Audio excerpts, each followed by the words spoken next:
내 인생에 가을이 오면 나는 나에게 열심히 살았느냐고 물을 것입니다. 그때 자신 있게 말할 수 있도록 나는 지금 맞이하고 있는 하루하루를 최선을 다하며 살겠습니다.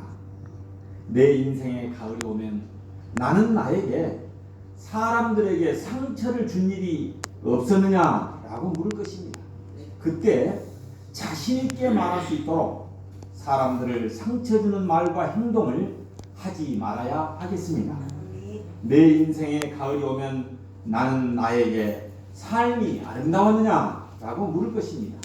그때 기쁘게 대답할 수 있도록 내 삶의 날들을 기쁨으로 아름답게 가꾸어 나가겠습니다. 내 인생에 가을이 오면은 나는 나에게 어떠한 열매를 얼마만큼 맺었느냐라고 물을 것입니다. 그때 자랑스럽게 말할 수 있도록 내 마음의 밭에 좋은 생각의 씨앗을 뿌려 놓아서 좋은 말과 좋은 행동의 열매를 부지런히 키워야 하겠습니다. 이 윤동주 시인의 인생의 이 종말론적인 질문인 내 인생에 가을이 오면 이 시는 인생을 보람있고 의미있고 알차게 살도록 질문하고 답변해주는 참 훌륭한 시입니다. 그래서 저는 늘 이 시를 묵상하면서 사도 바울처럼 자신을 돌아보면서 하루하루를 내 인생의 마지막 날이라고 생각하면서 살아보려고 노력하고 있습니다. 어느새 나이가 60대 중반이 되어버렸습니다. 하나님께서 사랑하는 여러분, 인생의 마지막 날이 오기 전에 우리는 후회 없는 삶을 살기 위해서 준비하며 살도록 합시다. 아멘. 신학에서 가장 존경하는 인물을 말하라고 하면은 저는 단연코 사도 바울 선생이라고 저는 말할 수 있겠습니다. 테글라 행전에서 사도 바울의 모습을 이렇게 묘사하고 있습니다. 그는 작은 키가 작은 모양입니다. 그리고 또 머리는 뱀머리, 머리가 앞에 빠져버렸다고 생각합니다. 뱀머리, 다리는 휜 다리가 휘졌어요. 그리고 또 땅땅한 몸, 작고 땅땅한 몸, 또 서로 맞닿는 눈썹이 붙어버리는 거예요. 그리고 매부리 코, 어찌된 영문입니까? 여러분, 참으로 사도 바울은 외형적으로 아무것도 내놓을 수 없는 그런 외모였습니다. 그런데 그는 로마서 1장에 보면 뭐라고 시작합니까? 예수 그리스도의 종 바울은 사도 부르심을 받아 하나님의 복음을 위하여 택정함을 받아. 아멘. 하나님의 복음을 위하여 택정함을 받아 은혜가 가득했다. 아멘. 이렇게 묘사되어 있습니다. 여러분, 때로는 어떻습니까? 이 사람의 모습이었지만은 때로는 천사의 모습이었다고 말하고 있습니다. 아멘. 그래서 사도들 중에서 가장 못생긴 사람, 가장 안 생긴 사람, 이 사람이 누구일까? 그러니까 사도 바울. 그래서 오늘 말씀을 준비하고 제가 오늘 도중에 제가 아내가 제일 먹은 거예요. 당신은 왜 그렇게 못생겼습니까? 그래서 제가 못생겼다 올랐는데 내가 사도 바울보다 잘생겼는데 이런 마음을 떠올렸어요. 근데 하나님은 외모를 보는 것이 아니라 뭘 본다고요? 중심을. 아멘.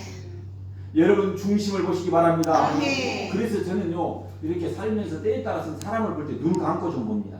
일부러 그래요. 왜 그냥 외모에 치우치지 말라고. 우리 아들이 지금 슈퍼모델 하고 있는데 아들아 만날 때마다 이야기해요.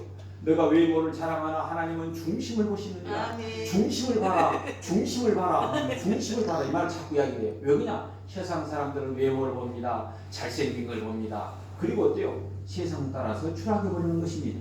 그런데 사도 바울은 어떻습니까? 사도 중에서 가장 못생긴 사람이었으나 외모가 어떠하든 하나님께서 귀하게 사용하신 사람이었습니다. 그래서 역사가들은 사도 바울 한 사람이 유라굴로라는 태풍을 이 미친 바람, 이 태풍을 이 태풍 속에서도 로마로 타고 간 배가 무엇을 바꿔버렸다? 유럽을 바꿔버렸다라고 말하고 있습니다. 바로 하나님께서 여자가 낳는 사람들 중에서 가장 크게 사용한 인물 누구냐? 세례 요한보다도 더 크게 사용한 사람이 누구요? 사도 바울입니다. 아멘. 사도 바울은 진짜 하나님이 참으로 다메섹 도상에서 만난 이후로 전격적으로 인생이 변화돼서 오직 복음을 위하여 하나님의 나라를 위하여 의와 평강과 희락의 나라를 위하여 살았던 위대한 인물이 되었습니다. 아멘. 여러분, 자신의 최후의 죽음을 예견한 사도 바울은 인생의 마지막을 준비하면서 목회 서신을 쓰고 있습니다. 믿음의 아들 디모데를 자기 믿음의 아들로 삼았어요. 그래가지고 디모데에게 속히 올 것을 당부하면서 주변 사정에 대해서 구체적으로 언급하고 있습니다. 사도 바울은 로마 감옥에서 두 번째 갇힌 신세가 되었습니다. 무엇 때문에요? 복음 때문에. 복음을 위해서. 구원주로 오신 예수 그리스도 그분을 때를 얻든지 못 얻든지 복음을 전하는 하나님의 사람이었습니다. 아멘. 그리고 교회를 개척하고 제자 양육에 온 힘을 다 쏟았던 노 사도 바울은 이제 자신의 죽음을 예견하고 믿음의 아들 디모데에게 편지를 쓴 내용이 오늘 본문 내용에 이 전반부가 지금 전개되어 나오고 있습니다. 6절에서 7절 말씀을 다 함께 한번 공부하겠습니다. 시작. 전제와 같이 내가 벌써 부어지고 나의 떠날 시각이 가까웠도다. 나는 선한 싸움을 싸우고 나의 달려갈 길을 마치고 믿음을 지켰으니. 여러분, 여기에 보면은 전제라는 말이 나오는데 이 전제라는 말은 제사를 드리는 네 가지의 방법이 있었습니다. 화제, 거제, 요제, 전제 있는데 그 가운데 하나가 뭐냐면 전제입니다. 이 제물 위에다가 하나님에 대한 감사의 혼신의 애물로 바쳐진 그 위에다가 포도주나 또는 기름, 피를 부어서 드리는 제사 방법을 전제라고 말했습니다. 이 고백은 사도 바울의 개인적인 감정이 물씬 풍겨 있는 그런 간증입니다. 아멘. 여러분, 우리도 사도 바울처럼 인생의 마지막까지 최선을 다해서 나의 달려갈 길과 주 예수께 받은 사명을 위해서 끝까지 믿음을 지키며 살았다고 고백할 수 있어야 하겠습니다. 아멘. 여러분, 바울 사도는 지금 차가운 감옥 속에서 인생의 마지막을 준비하고 있습니다. 그의 인생, 그의 영혼의 겨울을 준비하고 있는 것입니다. 오늘 본문은 바울 사도가 믿음의 아들 디모데에게 보낸 마지막 편지의 말씀입니다. 성경의 감동하심을 입은 그는 지난 생애를 회고하면서 앞으로의 남은 삶을 전망하면서 대단히 중요한 고백적인 말씀으로 구원받은 후, 우리가 예수를 믿으면 구원을 받잖아요. 영생을 얻겠는데 구원을 받은 후에 어떻게 살아야 할지, 한국 교회가 구원받은 후의 삶에 대해서는 별로 안 가르쳐가지고 성도들이 잘 모르는 것 같아요. 구원을 받은 후에 어떻게 살아야 할지 그리스도인의 삶을 교훈하고 있습니다. 여러분, 이 말씀의 배후에는 네 가지 질문이 있고 그 다음에 어떻습니까? 이에 대한 스스로 답이 기록되어 있습니다. 그래서 네 가지 질문과 답을 통해서 오늘 본문 말씀을 통해서 구체적으로 은혜를 받고 상고해보고자 합니다. 여러분, 첫 번째 질문이 뭐냐? 오늘 내 인생의 종말이라고 한다면은 나는 나의 인생을 어떻게 정리하고 평가하겠는가입니다. 여러분, 사도 바울의 대답은 7절에 있습니다. 7절 한번 읽겠습니다. 시작.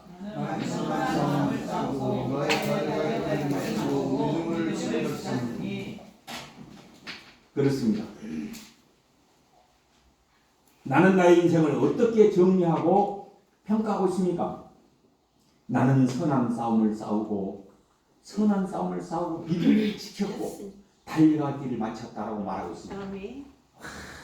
이거 보면 기가 막, 우리는 영적인 선한 싸움을 싸우는 사람들이 저와 여러분들이 아멘. 주일날도 그렇고 매세 세상에서 그렇고 영적인 싸움을 싸우잖아요. 아멘. 선한 싸움을 싸우고 선으로 악을 이기고 원수까지도 사랑하는 마음을 달라고 기도하면서 선한 싸움을 싸우고 오직 내 힘으로 안 돼서 예수 그리스도를 믿음으로 주님께서 주시는 힘으로 우리는 승리하며 살아가고 있는 줄로 믿습니다. 아멘. 그리고 나의 달려갈 길을 마쳤다라고 말하고 있습니다.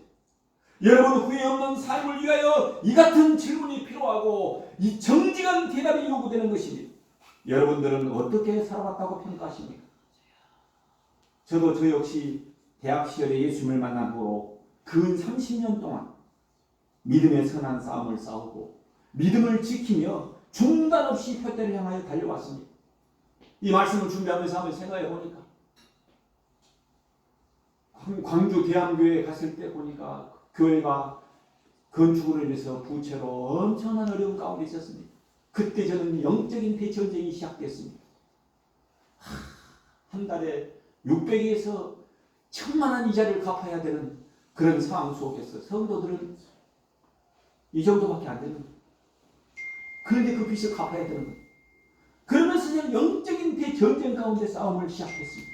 한 번도 그런 경험이 없었던 그곳에 가서 진짜 하지 않을 수 없는, 매주마다 기도하지 않을 수 없는, 매주마다 그만둬야 될까 가야 될까를 고민해야 하는 그런 어려움 가운데서 저는 믿음의 선한 싸움을 싸웠습니다.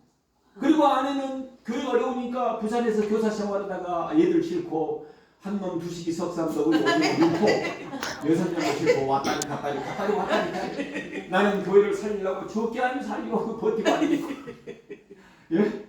그래가지고 한 4시간을 왔다 갔다 왕복을 매주마다 한 번도 결석 안 했어요. 4년 동안. 그러다가 또 하나님이 역사해 주셔가지고 포천에서 저를 불렀습니다. 포천에 34년 미자리 교회예요.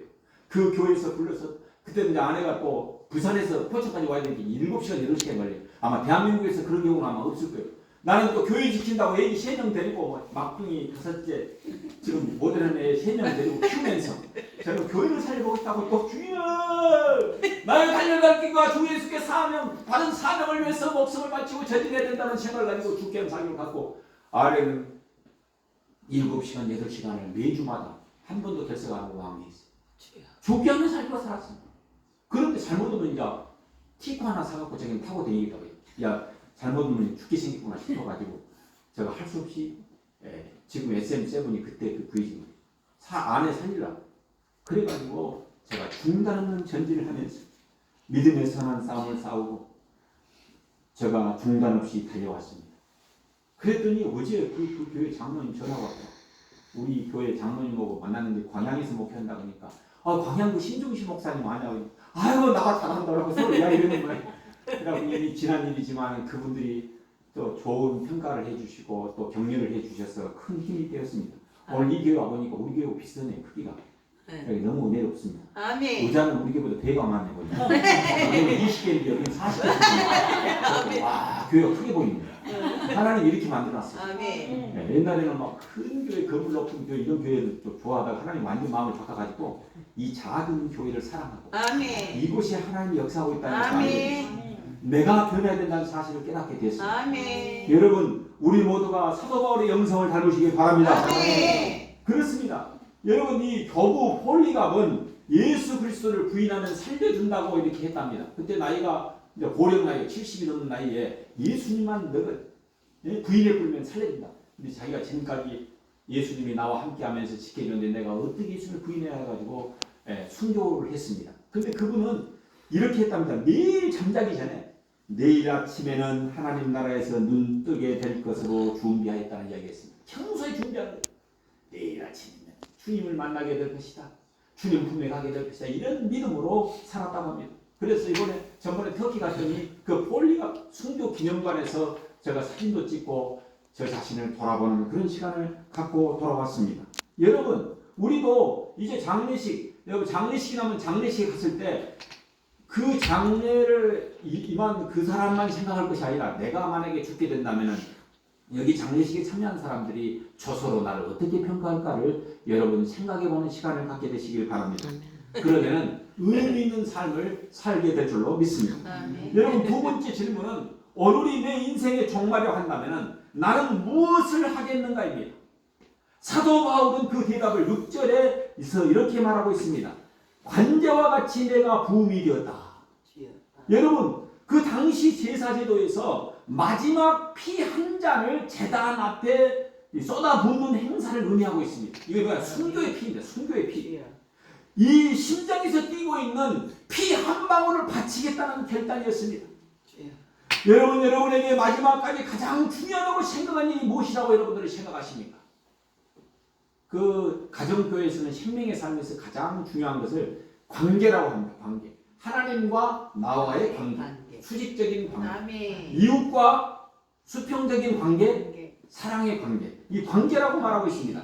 이것은 한마디로 말하면 그리스도인의 거듭난 생활이라고 말할 수 있는 것입니다. 아멘. 물과 성령으로 거듭난 거듭난 생활, 아멘. 성령 충만한 생활, 아멘. 주님과 동행하는 생활인 줄로 믿습니다. 아멘. 여러분, 세 번째 질문은 오늘이 내 인생의 종말이라고 한다면 나는 무엇을 남기고 가겠는가? 여러분, 무엇을 남기고 가야 하겠습니까? 오늘 사도 바울은 8절에서 이렇게 말합니다. 8절, 주님께서 나타나시기를 사모하는 마음이라고 합니다. 아멘. 여러분 보십시오. 사도 바울은 주님께서 나타나기를 사모한다 이 말은 이 속에는 십자가의 신앙과 다시 나타나는 이야기는 부활을 말하는 것이야. 아멘. 부활 신앙을 말씀하고 있어요. 아멘. 그래서 이것은 믿음과 신앙이라고 해도 좋겠습니다. 아멘.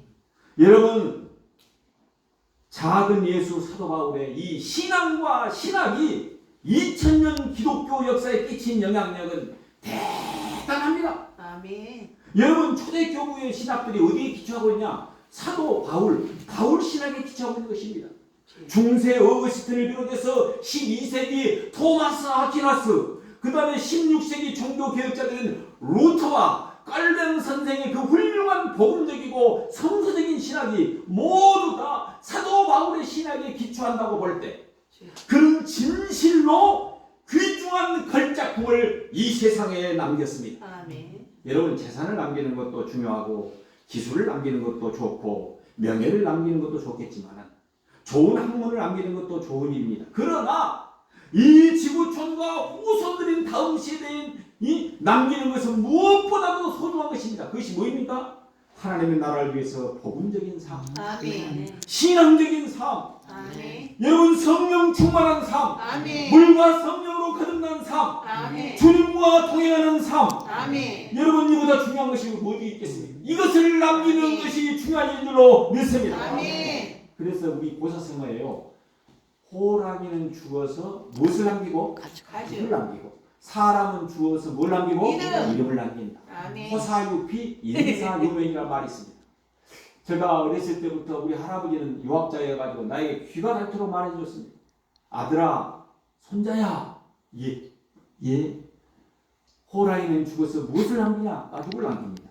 사람은 죽어서 뭘 남겨야 되겠냐? 이름을 남겨야 한다. 아멘. 그렇다, 이름을 남겨라. 저 벨랑면 산에 있는 수많은 나무들이 있지만 다 썩어서 없어진다. 사람은 썩어서 똑같이 없어지면 되겠느냐? 중시가 예, 이름을 남겨야 한다. 예, 알겠습니다.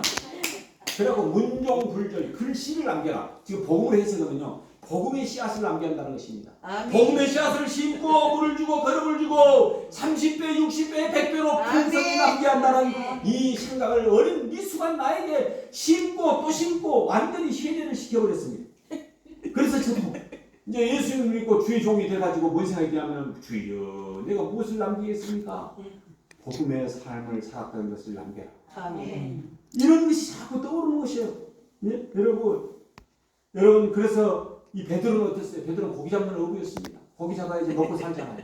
의식주 문제를 살기 위해서 살아왔습니다. 근데 예수님 만나고 난 다음에 무엇을 잡는 사람으로 바뀌어버려요? 사람을 구원하는 어부로 바뀌어버렸습니다. 그래서 시몬이 무엇으로 바뀌었다? 베드로로 바뀌어버렸습니다. 아멘. 베드로라는 이름을 남겼습니다. 아멘. 그래서 지구촌에서 가장 큰 교회, 그 로마 대베드로 성당에 가보니까 우와, 나 그렇게 큰 거 처음 봤습니다.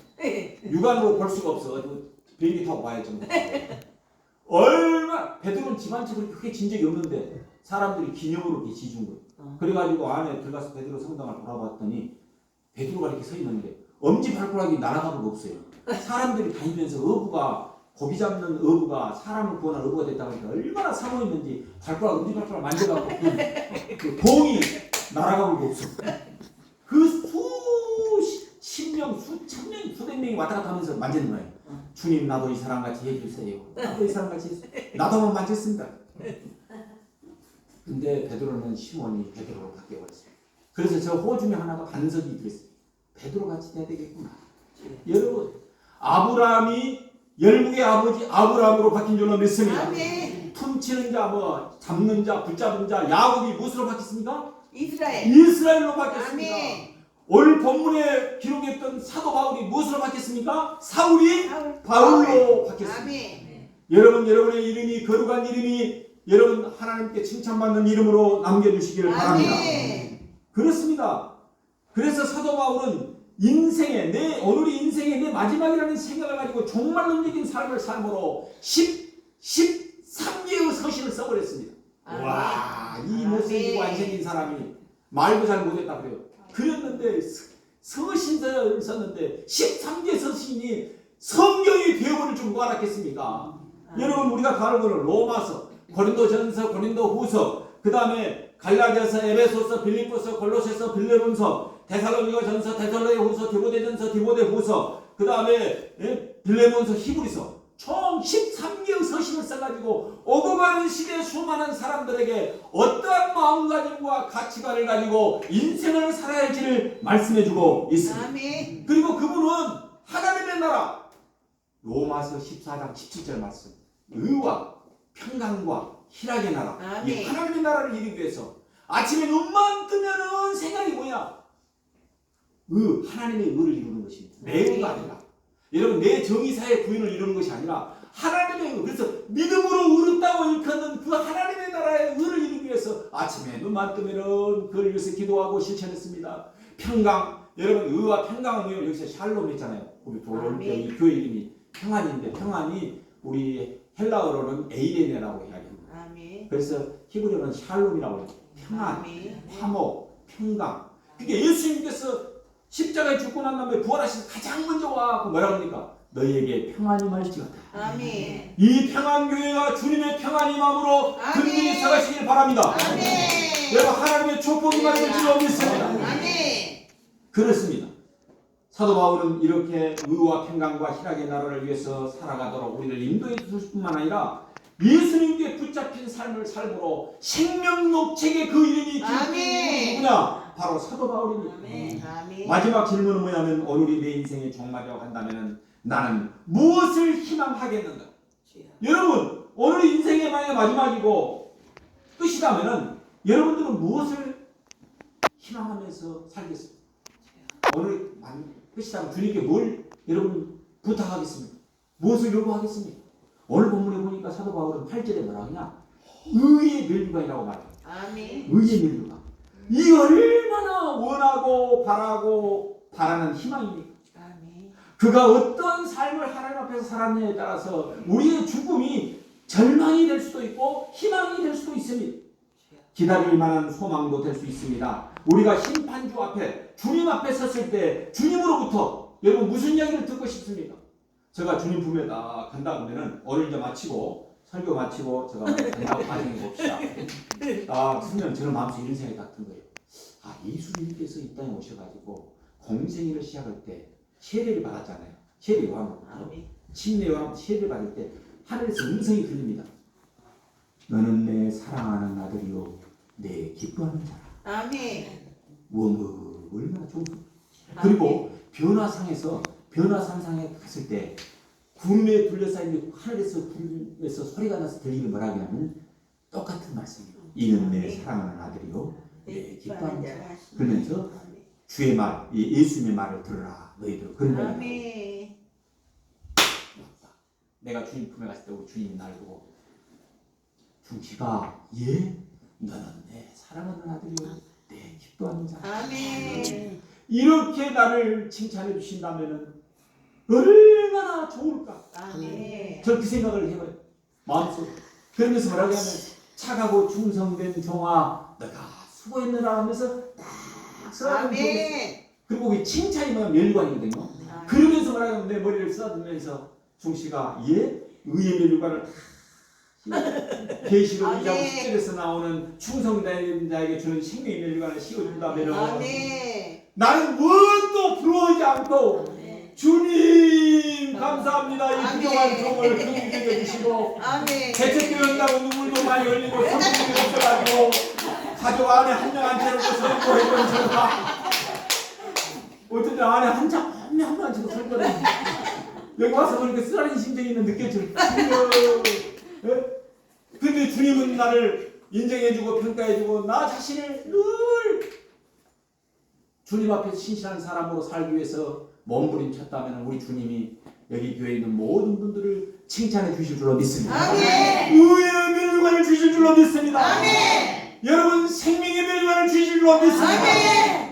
예수 그리스도 그리스도는 어제나 오늘이나 영원토록 동일하시는 아멘. 히브리서 13장 8절에서 말씀하고 있습니다. 하나님의 말씀은 언제나 현재적인 사건으로 우리에게 임하고 있는 것입니다. 아멘. 여러분 오늘 이 시간 부족한 종을 통해서 말씀을 전하게 해주신 줄로 믿습니다. 아멘. 그리스도인들은 모름지기 인생의 종말론적인 질문을 스스로 질문하면서 살아야 합니다. 아멘. 그리고 책임있게 대답을 하면서 살아야 될 줄로 믿습니다. 아멘. 하나님께서 사랑하는 여러분, 10년 동안 운명하는 환자들을 상담해온 로스 의사는 이런 말을 했습니다. 인생은 언제나 종말론적인 질문을 가지고 살 때 비로소 완전한 삶을 살 수 있다. 그렇습니다. 죽음과 마주 앉아보는 경험이 없이는 삶을 이야기하지 말라. 죽음의 문턱에 서보지 않고는 삶이 어떻다고 이야기하지 말라고 중환자실에서 의식불명 상태에서 5일 동안 지낸 선배님이 저한테 전화로 말씀해 주었습니다. 제가 54일 동안 아내가 밥을 못 먹고 허덕일 때 저한테 이런 이야기를 했습니다. 후배, 예? 하나님께서 자네를 그토록 사랑하네. 아멘. 죽음에 임박해본 경험하지 않고는 목회라고 할 수 없다는 것입니다. 그러면서 완전히 죽음의 바닥을 치고 주여 나의 힘대로는 못하겠네요. 아버지 불쌍히 여기소서라고 아멘. 두 손을 들고 무릎을 꿇었을 때 하나님이 불쌍한 종을 긍휼히 여겨주신 줄로 믿습니다. 아멘. 어떤 여종은 보니까 7시간을 전혀서 기도했답니다. 내가 부족하다고 그랬어. 나의 기도를 갖고는 응답이 안 될지도 모른다는 그런 마음이 온 거야. 막 주여 도와주세요. 그랬더니 그 여종이 7시간을 기도했는데 그렇게 눈물을 주시면서 한마디 해주더랍니다.